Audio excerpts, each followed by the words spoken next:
Welcome to FS Talks. I'm your host, Gohar Sharoyan, and this is a podcast on living and learning across cultures. This podcast series is dedicated to meaningful conversations about culture, migration, belonging, identity, and learning and living together in Luxembourg. On this podcast, you will hear personal stories, valuable insight, and open discussions on the intercultural life in Luxembourg. This project is brought to you by FS Luxembourg with the support of Fondation Sommer, IHU, Radio Ara, and the Media Center of the University of Luxembourg. Hello and welcome to Living and Learning Across Cultures. I'm your host Gohar, and on today's episode, I'm absolutely pleased to be joined by Dr. Jordanne Edwards, a researcher, consultant, social work and international development professional, whose journey has brought her from Jamaica to Europe and beyond. As a postdoctoral researcher currently at the University of Luxembourg, Jordan's work focuses on social justice, migration, anti-discrimination, and trauma. So without further ado, I'm happy to introduce to you Jordanne. Hello. Hi. I'm Welcome. so happy to be here. Same here. Thank you so much for being here. And thank you for having me.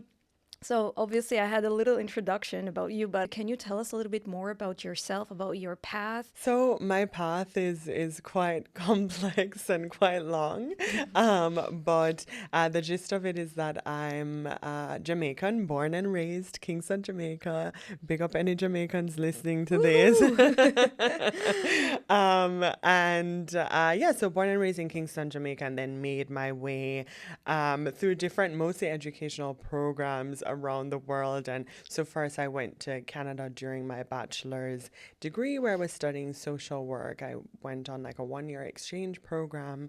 And in essence, it was a very epic experience, both in personal and professional ways, and like really expanded the ways in which I thought about social work. It became a lot more international or globalized in some sense because I was in Toronto, which was like such a big melting pot of people from all over the world. And suddenly, you know, being from Jamaica, the social work program there is quite intensive and fantastic. Big up UA.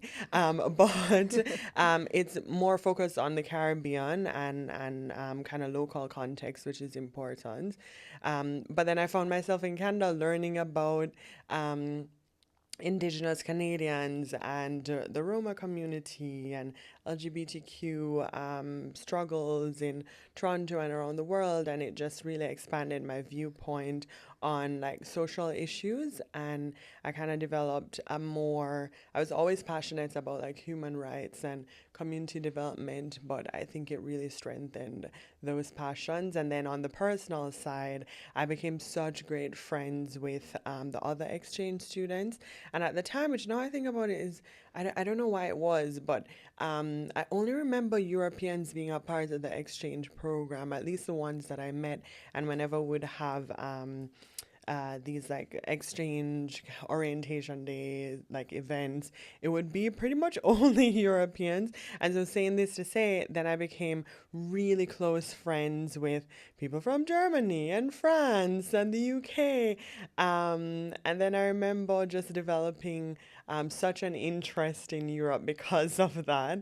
And I remember all of them like leaving at the end of the year. And I was like, oh no, like my now really great friends are on this other side of the world. And I was like, I'm missing them and I really want to see them. And so initially I just thought I'm going to maybe travel or go on a 1-year kind of teaching exchange program and, you know, country hop around Europe and then come back.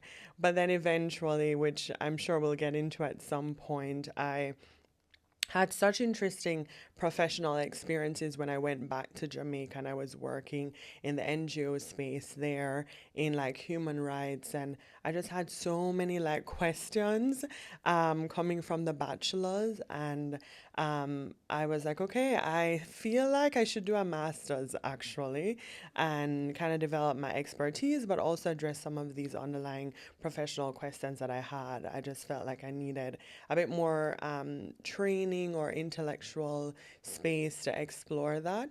So I decided to look into master's programs and ended up just finding this incredible program called the Erasmus Mundus program. And I knew one Jamaican who had applied for it, and she was so gracious in like telling me about her experience, and I was completely sold. And I was like, I'm gonna apply for this program. And so I applied Nice. for two of them actually, and I got into my favorite, which was the social work one. And then the rest is history. I got into that program, and that's how I ended up in Europe. And I say Europe.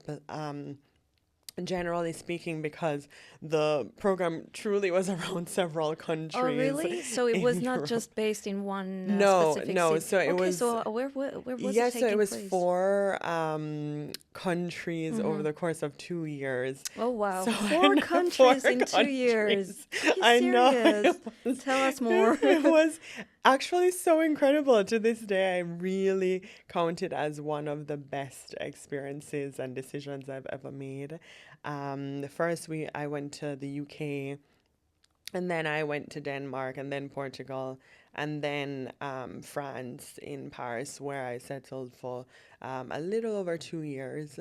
And then now I'm here in Luxembourg. Luxembourg. so, so, yeah. Amazing. And also, it was so beautiful because in the program, I'm pretty sure that's how all of the Erasmus Mundus programs work, is you travel with your cohort. So I wasn't moving alone. I was moving with 13 other people Oh, that's from all around the awesome. Actually, you just world. keep And sticking so, together from beginning yes, till the we end. stuck together until the last semester. We all kind of like split to do our research projects. But for the most part, for the 2 years, we were mostly together and moving and experiencing all those changes. And so Wow. it was, as you can imagine, it really had like a profound impact on me. And I still take a lot of those experiences with me into my work now. I think it's when I look back at my experience from Jamaica to Canada to coming to Europe, you just see things both amazing and also not so great, things that um, shape you in ways that you can't let go of, you carry with you throughout the years.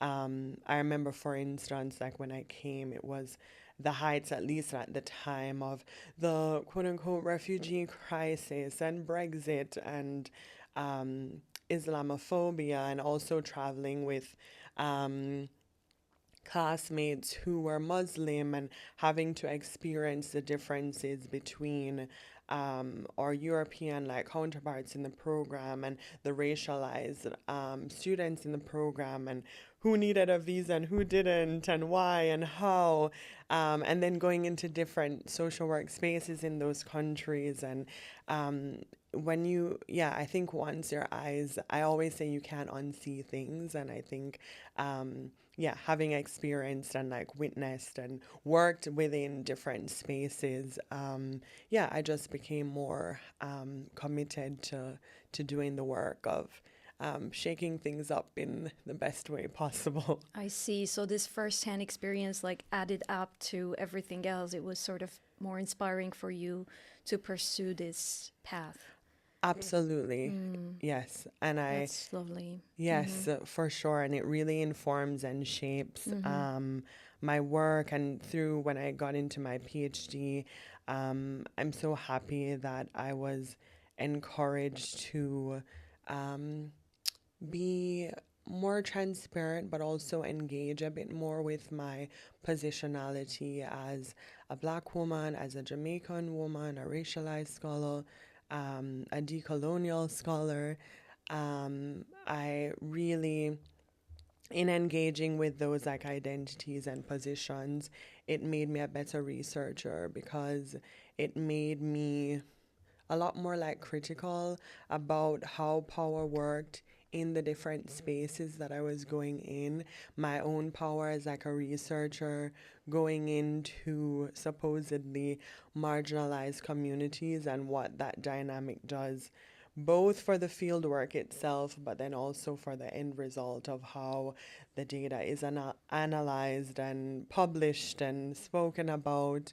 And so I think, yeah, it's important. And I always encourage like researchers and like people who work in community and with communities to always be conscious of the identities we bring into a space and how we inform a space in doing that. Absolutely. That's really very impressive, Jordan. Thank you so much for sharing. So you mentioned a little bit about your work, but maybe we could go a little bit deeper into it because, as you mentioned, you work on trauma, on about racialized political realities, voice, social justice. So perhaps for our listeners, if you could talk about this maybe in more accessible way, so people who are Yes. out of academia could also understand. We can give it a try and see how that works, of course. But yeah, can you tell us a little bit more about your actual work, your research? Thank you so much. I was laughing because honestly, I think trying to make research more accessible is probably the most important role or responsibility we have as like researchers and academics. And yet it's the hardest. I can find it I so bet it is. challenging. Yeah. Sometimes I forget what's not common knowledge and you just kind of get caught up in your own theories and professional practice like methods that you kind of forget. So I'll try my best, but please feel free to stop me and kind of ask for more explanations. So actually, I think I want to start um, from more, yes, a research perspective, but really connecting it to the story behind it or behind my motivation. I think probably that would be more interesting and informative. So I actually got gained a lot of interest in trauma when working in Jamaica. So after Canada, I had one more year left of my bachelor's social work program at the University of the West Indies in Kingston, Jamaica, and then I moved on to like an NGO, and they did like human rights development, and we had just launched this human rights program, and we engaged a lot with like youth advocates, and so I was responsible for coordinating this like island-wide program for youth advocates, and a lot of them came from challenging backgrounds, low economic status, and some had issues with gender inequality, gender based violence, a whole range of like issues. But it was really interesting because both in working with them and also the communities they were a part of and communities that they wanted to launch programs into, I started to realize like a gap between what I was trained to do as a social worker and the needs that were arising in the field. So, and it's just a sort of general example was, you know, as a social worker, I was trained more in a clinical sense how to do what we call like trauma informed practice, where you bear in mind that the people and communities you're working with can be like traumatized, and then you have a whole host of like psychological treatments or methods that you can implement to alleviate some of these psychological issues. But the more I engaged in these communities, is the more I realized like the failure or the gap in some of these methods of overly clinicalizing inherently political issues. And so, for instance, I'll give an example that really shook my professional experience. I remember being at work, I'll never forget one day, one of the people we worked with, he called me shaking like in shambles, and basically he had found out that someone he worked with had outed him as a gay man, and he had serious safety concerns. And what was interesting about the experience is being on the call with him, also knowing a bit more of his background.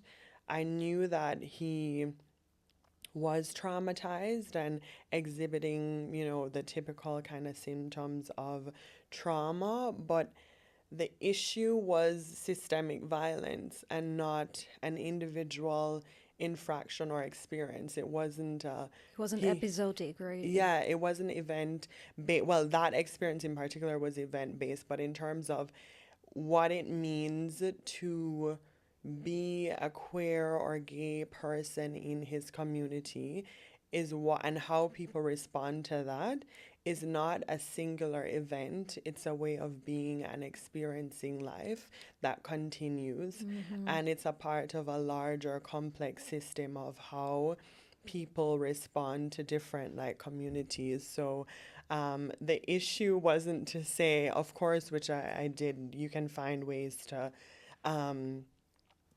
internally gain agency and work on yourself so you feel a bit more resilient when facing discrimination. But I was like, actually, in some ways, it's harmful to teach people how to pacify themselves in the face of violence. And I said, but actually, um, it is okay to be angry and frightened, and it is a good way to survive and to Mm-hmm. thrive in some sense. Those are valid feelings as well. That Yeah. those are very valid Mm. feelings and responses, and the issue at hand is actually beyond him. Mm-hmm. And what then is a role and duty, which is the ultimate question that kept me up at night quite literally, is what is my duty then as a program coordinator of a human rights organization to deal with when trauma is being exhibited in this way, when the issue and the cause of it isn't necessarily a singular event, but more deeply embedded in how society treats people.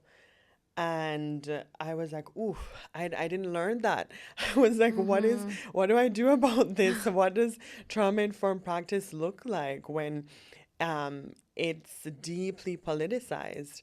And so I Right. started to realize that actually trauma has a political dimension.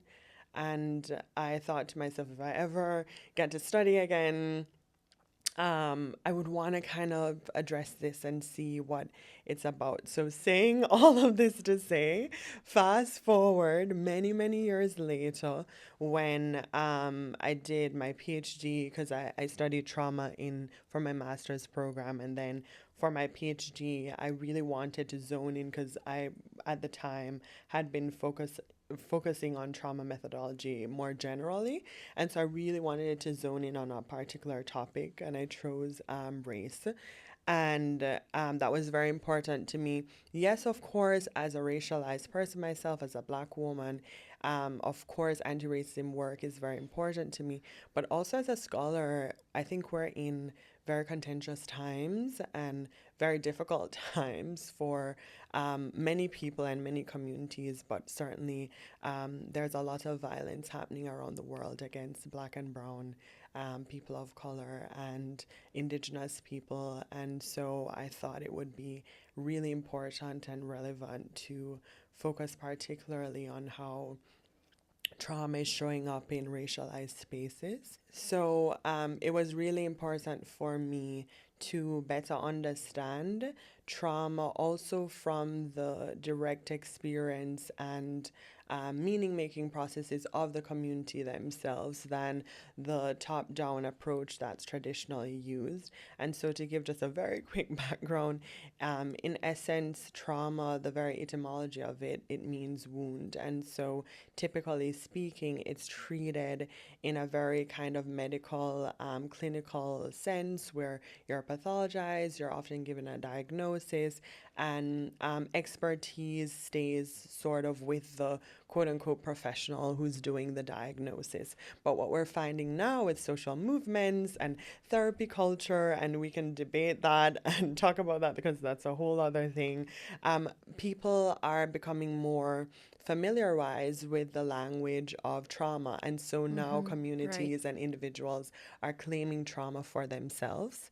And I was very interested in saying, oh, wait, hold up. Like, I'm noticing a lot of people in the racialized community saying, actually, we're traumatized by racism. And I was curious of, okay, but what does that mean? And going back to the earlier kind of example, I was like, ooh, yeah, what does trauma mean when it's not event based and when it's not based on the healing of it is not based on necessarily individual adaptation or adjustment, but rather like adjusting the system itself. And so I decided to do research with activists in Luxembourg, anti racism activists, I should say, in Luxembourg, and also Australia was my second case study in Magangin, more specifically, otherwise known as Brisbane. And so essentially, it was really interesting because what I found was that trauma has a particular, or it does this particular thing when it's enacted in a political setting. It was so interesting to see what happens when people claim trauma within the context of racism. It was less about personal injury and more about systemic violence. And so my work then became about what happens when trauma is caused by racial violence. And I found, for instance, that when people claim trauma in Luxembourg, they were pointing to the different ways in which racial violence is like happening in society. And what was particularly interesting about that is that in looking then at what that violence was, it was a way of people calling out the violence that was often like hidden or invisibilized. And so I thought that was also really interesting. I think what was particularly interesting is that trauma, when enacted in a sort of politicized community that's already very much well aware of the issues that are affecting them, when it happens in that way, trauma takes on a different shape or form that doesn't necessarily always fit the clinical definition of it. So, in other words, clinical definitions tend to sometimes pacify the traumatized as being victimized, unaware of what has happened, shaken by something. And in many ways, I want to be like clear as well that it's not a debate against psychological like trauma or treatment. In fact, that did arise as well in the data and in the research. And I'm a very big proponent of treating trauma in a psychological sense. It's just more about looking at it more expansively and recognizing that actually it's not the only way in which it will manifest, and it's also not the only way in which it occurs or should be treated, and that there is a political dimension to trauma that is very important, especially in very contentious times. So, in essence, and what I found from the research was that participants, so the anti-racism activists, they were naming trauma not just to describe or talk about suffering or violence, but actually to name the effects of racism and how that racism, I think they were using it to name a kind of racism that often goes denied or is like deemed insignificant.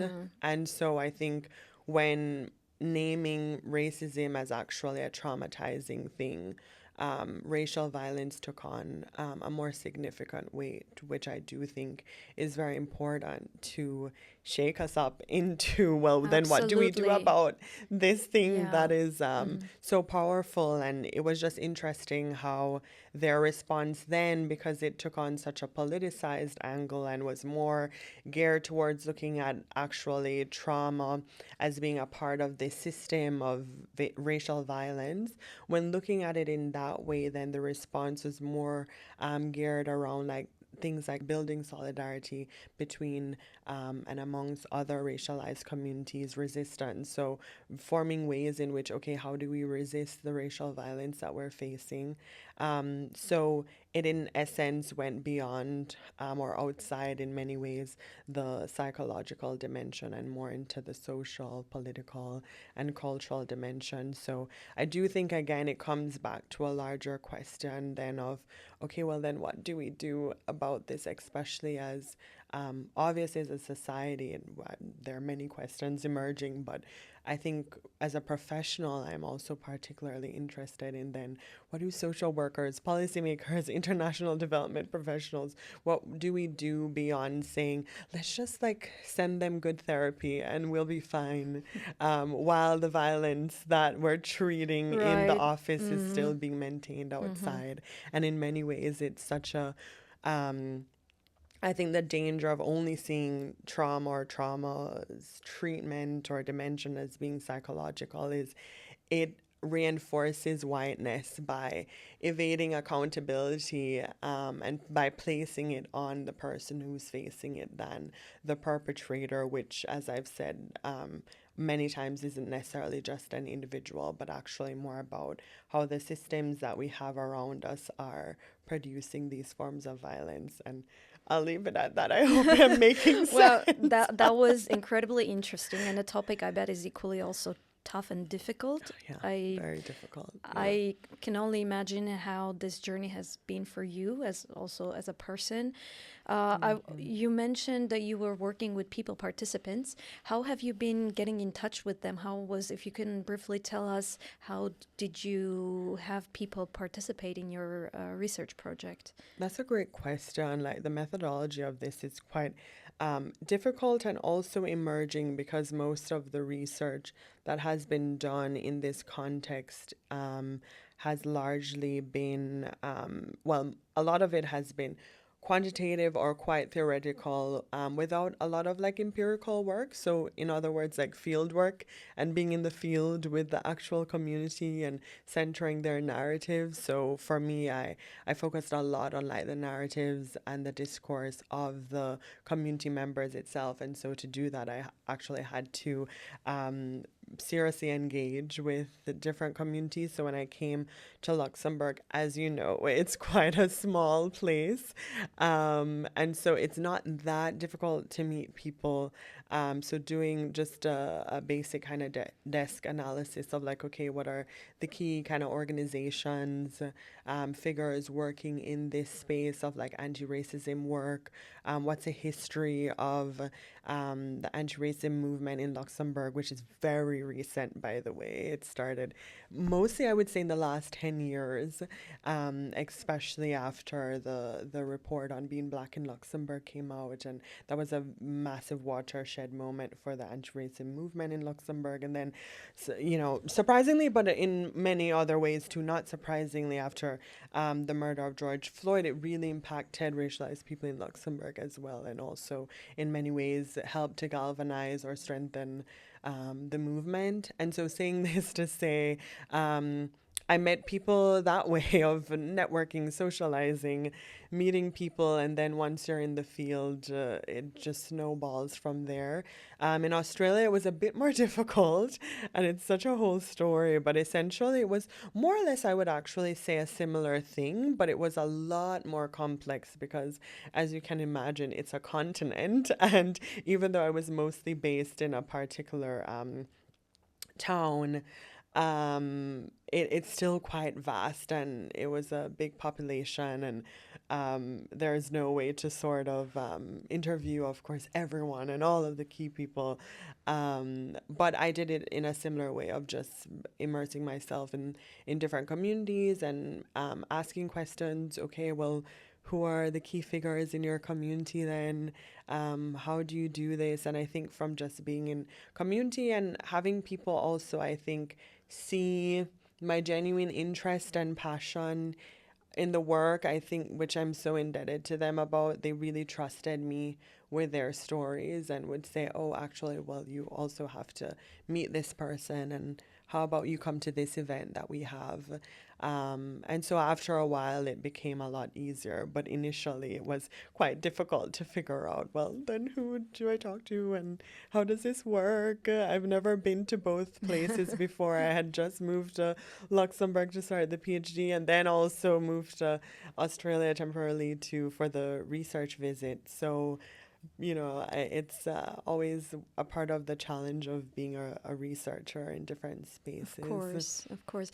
I'm thinking if people who are watching this now, listening to us now, are interested in reading something from your research, if anything is accessible, published, and how can people find that? Just like a little side note for those who are interested. Oh, thanks for asking that question. I forgot to mention that. Yes, my work is out there, people. Of course, yeah. I think it's important to mention because this is so thought-provoking, and so many people, I bet, would be now interested to Yes. go and read more in depth, because we only have this much time and we cannot discuss all the details in profundity. Yes, So absolutely. And I think it's important to also have it in a reading format as well, because you're better able, at least I think, to really sit with the work. So I'm working currently on many academic publications, some of which are coming out this year, and I'm really excited about. A few came out last year. I would say, first of all, the best way to access me would be on LinkedIn, just my full name, which I don't know if it's a good or a bad thing. Very easy to find on LinkedIn. And so I would say there you can see the links for, my different publications. And very recently, I'm really proud of this. I published my first article in French, and I published it in Forum magazine, which is a local magazine. I love Forum. congrats. Thank you.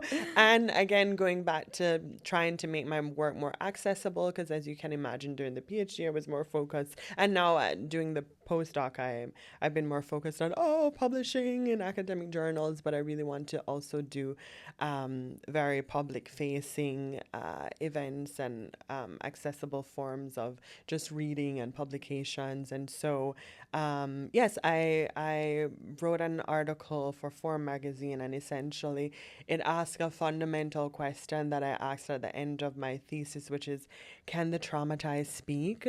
And I think it's my way of repositioning how we theorize trauma.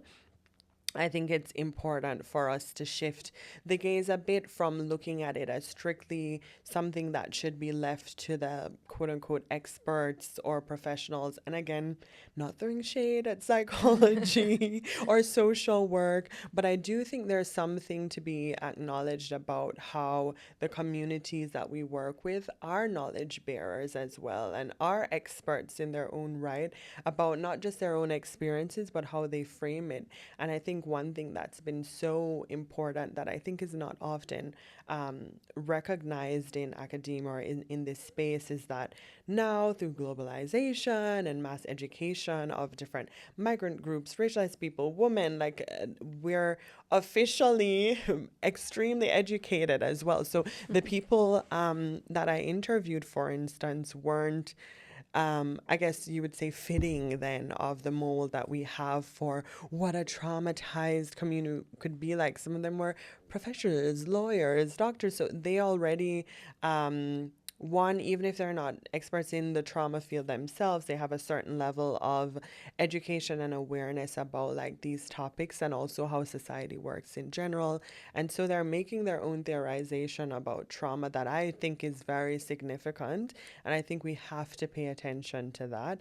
And so, in essence, I published this article really shaking up that question and saying, well, can we hear from the traumatized? Like, as academics, can we actually, or not just academics, but anyone interested in how we grapple with this, can we actually listen to them? They've been speaking, and in essence, I speak about the four, which I'll leave to the readers to explore. We don't have that much time, but in essence, I published then the four major findings I found from the Luxembourg case study.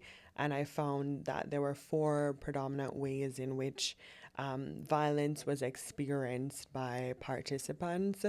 The first one was, I call it the violence of being taken out of the picture, which I think happens in Luxembourg a lot. Of racism is often quite covert or pushed under the rug.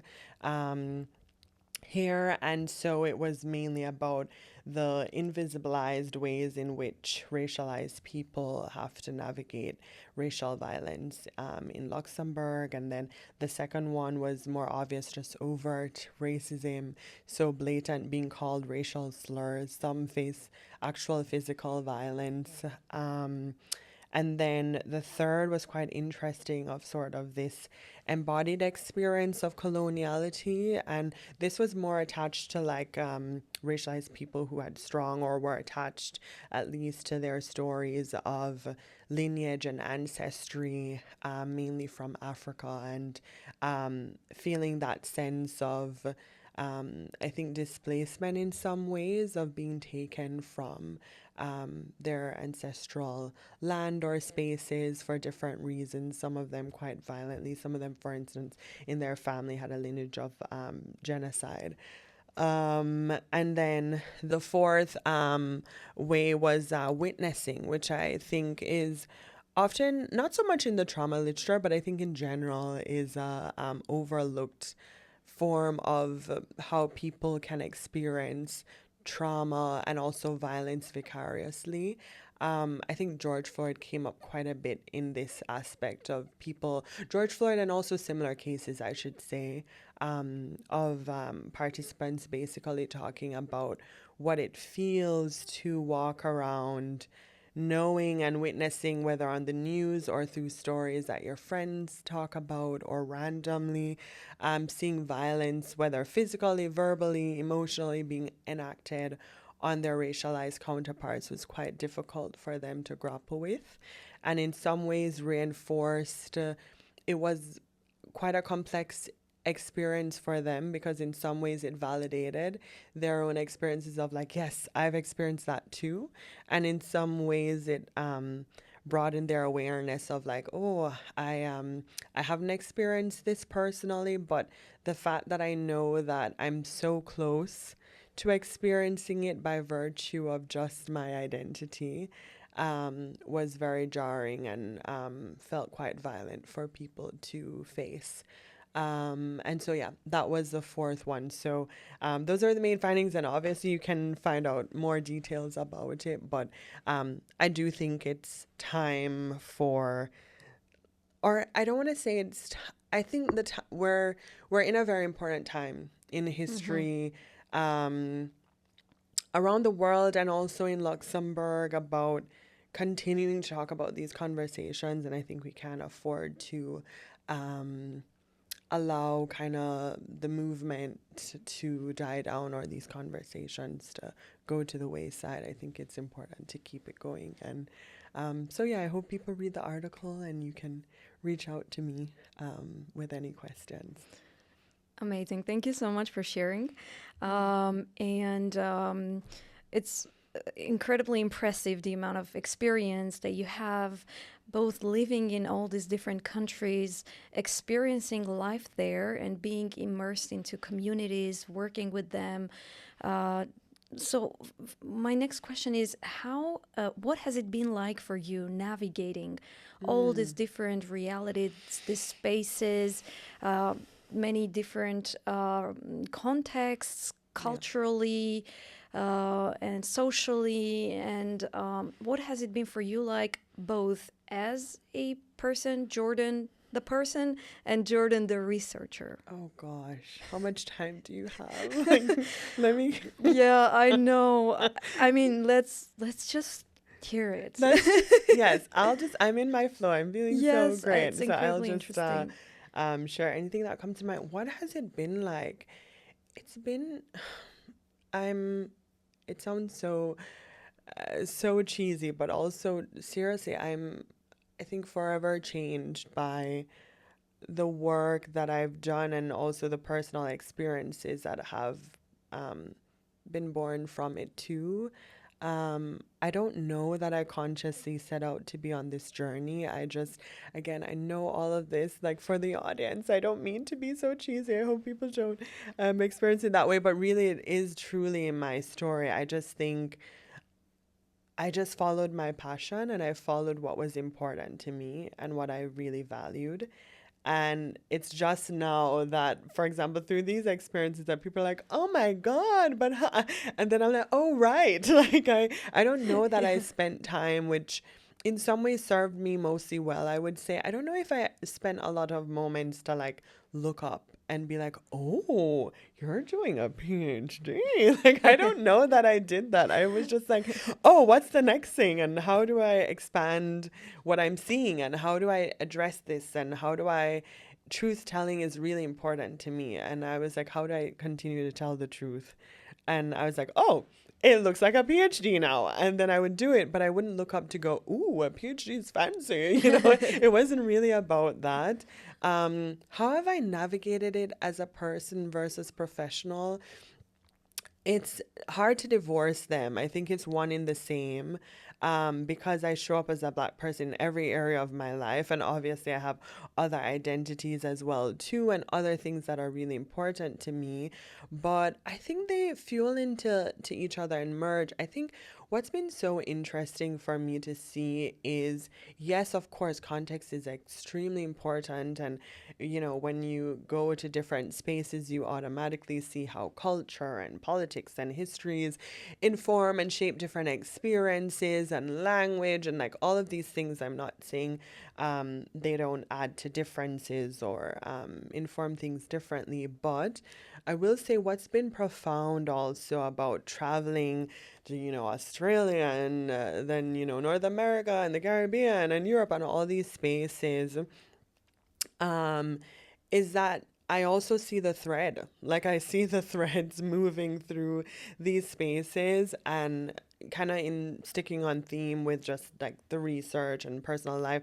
I think just seeing how whiteness like is a global regime, it has been the most kind of jarring but validating experience both as a person and as a professional. Hmm. I And seeing see. how I'm seen as a Black woman in every predominantly white space that I'm in and how that shows up differently, it's still white supremacy. It's just in a different way. And it might be different in this culture for different reasons. But I think for me, it's just the same thread that's being taken up differently depending on where it is Over the years. over the years, Mm-hmm. because I think it's embedded in. For me, the main difference I see is it's the same machine, but different logics are used to reproduce it. So, for instance, in Europe, um, for some, well, at least on the more political sense, like there's a certain innocence in which Europeans, both as a state and like as individuals, will talk about colonization and their not just participation in it, but their invention of it in to the rest of the world and including where I'm from. And I think it was so jarring to me because I grew up in Jamaica that has such a significant history of pro and Pan Africanism, and I grew up on that kind of pride, but also knowledge and resistance to like let's live together, and equality and peace are important, but also let's address what's going on and let's call it out. And reggae, which also again Europeans tend to forget, is they're just like, oh, it's about weed and just feeling the vibes on a beach. And I'm just like, it's about Black resistance. Like it's about the Babylon and the empire falling. The That is root. one. Yeah. That's the root of the of like what it's about. But yeah, I say this to say like there's a certain innocence, and a lot of it is to evade responsibility. And on the, state level, it's often to evade paying reparations and, taking like systemic, like tangible, I mean, well, systemic too, but tangible measures to take responsibility for how this regime has epically forever changed the world and shaped it into what we know now. And more on an individual, which I expect, well, no, I do face that professionally too, but on the individual level, it's yeah, a similar kind of avoidance of either not wanting to talk about race, but talking about race in ways that, like, I'm always surprised that white people are surprised that racism is still here, even though it's around them. And even though they participate in it Have every day. you have had these experiences talking about it Oh and my God, all people the time. mhm. And you know what's so interesting to me is it largely, I don't want to say it never happens, but it largely doesn't happen for other identities. So for example, it happens all the time where I've met so many white people who will say I'm a feminist, and and they'll talk so much about how they support neurodivergence and feminism and LGBTQ rights, and for sure all of which I'm very much in support of as well. And also studied in my work because I love to focus on intersectional work and how our identities intersect. But saying this to say, but then when it comes to race, there's a shock or sense of innocence and ignorance towards it that still jars me today. I think more on the personal front. On the professional front, I try to just be like, okay, let's see how we can make sense of this critically or analytically, and take a step back. But on the personal sense, they'll be like, oh, I don't get it. Like, it doesn't make sense. Like, how are we treating people differently? And we're all just beautiful humans. And, why are we treating someone like this because they're black? And I'm like, yeah, but 5 minutes ago, you just told me you're a feminist. Like, don't you stop to also think, why do we treat people differently based off of gender? And I'm like, none of it makes sense. Like, well, it does. It's about power, people. But the point is, I'm like, so how come there's just an understanding of ableism is a thing and homophobia is a thing? And yes, it is on a personal surface level a little not so, it doesn't make sense when you think about it. But then when it comes to race, it's like, oh, why would we treat Africans differently? I don't get it. And I think some of this innocence is intentionally or unintentionally trying to avoid conversations about race. Right. And then I'm from Jamaica, where we talk about things. And so sometimes it's frustrating, where I'm like, oftentimes then reproducing the stereotypes of being the one black person in the room who's like, can we talk about race, please? And people are like, Right. Oh my God, we forgot. clutching pearls. And I'm like, what? But yeah, it can be very frustrating. Saying this to say, in many ways, it's been liberatory. It's made me a better person. It's helped me to find, for example, also, I will say, there has also been, and I guess another thread has been resistance and solidarity. And I will also say I'm deeply inspired as well and just held in community by both white allies and other racialized people who from around the world are showing up right now, and showing up both for me and also other communities and other people. And so I've also been deeply inspired and held by that as well. And I think it shows up almost the same both in my personal and professional life. It can essentially just bring both challenges but also joys, navigating my identity in a professional space. And it can be difficult sometimes, especially being sometimes the only either black person or racialized person sometimes in a room, and that can be difficult. But yeah, I also continue to just be inspired by other things too. So I must say that. Jordan, I have one last question, even though I think we could keep talking for several more hours. So you mentioned this situation in which sometimes as a society we would focus on celebrating the diversity and being so happy about, oh, there is all this many different cultures and we are all so different and beautiful and it's such a wonderful place to live together and we're so lucky about it. And the very bright, the positive part, which nobody's denying, it does exist, and we're so happy that we live in that. Yes. However, my question is, how do we truly live together without forgetting all what's in between, the things that you mentioned? So how do we live together, Jordan? Tell us the recipe, can you? I mean, honestly, you kind of answered it just now. It was a beautiful way to bring this up. I think by calling it out, and I think for honestly mainly white people to do the effective emotional work of being able to sit with the discomfort of race and hard topics and being able to hold that.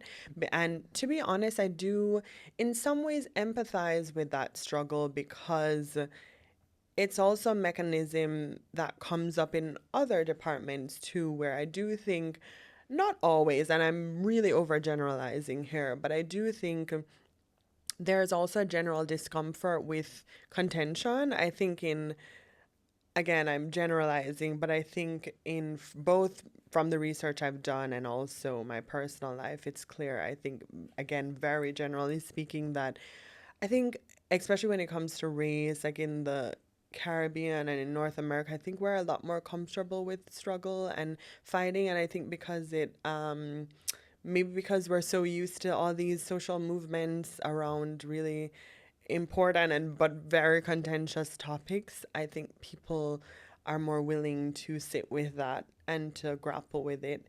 And I think there's a certain, maybe you could say through education, of when you're taught still in high school that your country helped to discover this nation.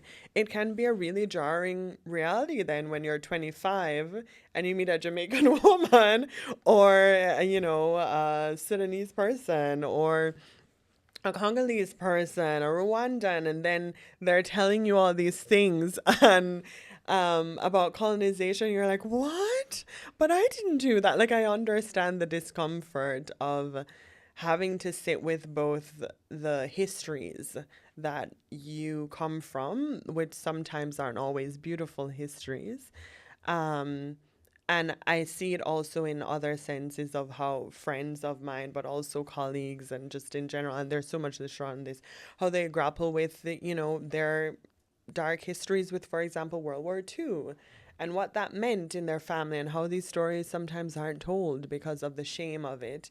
And I understand that in some ways, but I think it's important work. And saying this to say, I think living together is actually very important language. And I much prefer it and think it's healthier than integration.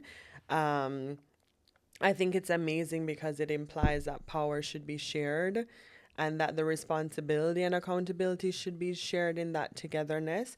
But I think one of the words people are missing, or maybe just the reality of the concept that's missing, is community. And I think people have to just be more aware that actually, like, community work is hard work. And it's beautiful, and you have the barbecues and the concerts, and all of these things are beautiful. One of the most important things, like, or amazing things, is like when my parents or my family in general, they come to visit and they're like, having sangria with my Spanish friends and like dancing, and it's like, it's amazing. I love, diversity and all of these things. We can really benefit from it, but we have to also acknowledge that if this is us, then who are we? What have we done to get here? And a part of that is the not so great stuff. And if people are saying, hey, look over here, actually, this is something that's going on, I think we have to, in being responsible community members, deal with it. And I think something that people forget is that at the end of this kind of contentious anti-racism or, feminist kind of whatever, kind of human rights space work that you do, at the end of it is liberation and freedom and peace for all people. And I think people forget that because they got caught up in the, like, it feels uncomfortable, it's really hard. And I'm like, yes, and we can do hard things and uncomfortable things, and it's a part of the work. And so yeah, that's what. Oh, and how do we do it right? I think, yes, again, sitting with the discomfort. And I always tell people a simple exercise is to literally do a mapping exercise of your life whenever you're thinking about a particular community. So right now we're talking about, let's say, racialized people. Do a simple exercise. How many racialized friends do I have? How many racialized people live in my neighborhood? How many racialized people are at my workplace? And then ask yourself questions. Ooh, why are they absent in this place, but they're more predominant in this place? Ask yourself, where do I buy things? Who do I give back to? When a protest is happening, am I participating? Am I not? Why not? When my friend is telling me something, do I know? Am I asking questions?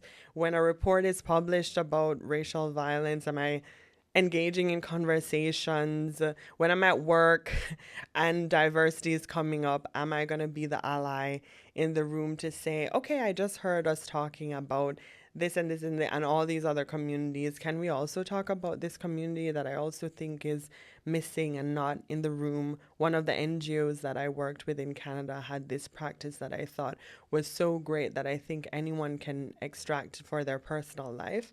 And it was, what's not at the table? And that was such a beautiful question of, we would have these meetings and they would say, oh, who's not here? Like, quite literally, like, who's not here? We're having a meeting about youth. Are young people here? Like, who is not here? And if there are, what young person isn't here? And what's not at the table? Is there something we're not discussing, both intentionally or unintentionally? And I think that's what you can do for every facet of your life. Ask yourself, like, what do I not have at the table? And why is that? And why isn't that? And also, too, just one last thing that I always say, like, please don't be afraid. Like, we need to be in more solidarity with each other, and we need to sometimes be comfortable with, I think being a real ally or being community includes sometimes, the tangible stuff of sometimes giving up power or yielding your power for change. And sometimes that's going to mean that you're going to be the controversial person in the room, regardless of race. Like, you might be the person in the conference saying, hello, can we talk about this? Or at the family dinner, who's like, oh, I don't think that was an okay comment to make, actually. So sometimes you're just going to have to be that person. And they always say the Black community, you can't want to, show up to the barbecue, but not the protest. It's like, you got to do both sides of the community work. It's about enjoyment, but also like the difficult part. Part too. Yeah. Thank you so much, Jordan. I love that that you didn't just speak about the issues, but you also offer solutions, because that's important to go beyond talking about what's problematic, but also what we can do about that. I think that's great. Thank you so much for this wonderful conversation. It's been incredibly interesting, informative, and I think impactful. So continue your beautiful work. It was such a pleasure. Honestly, it was such a pleasure. I sometimes forget about to have these conversations, but I'm always so happy to do it. And thank you for being such a welcoming host. See you. Bye, everyone.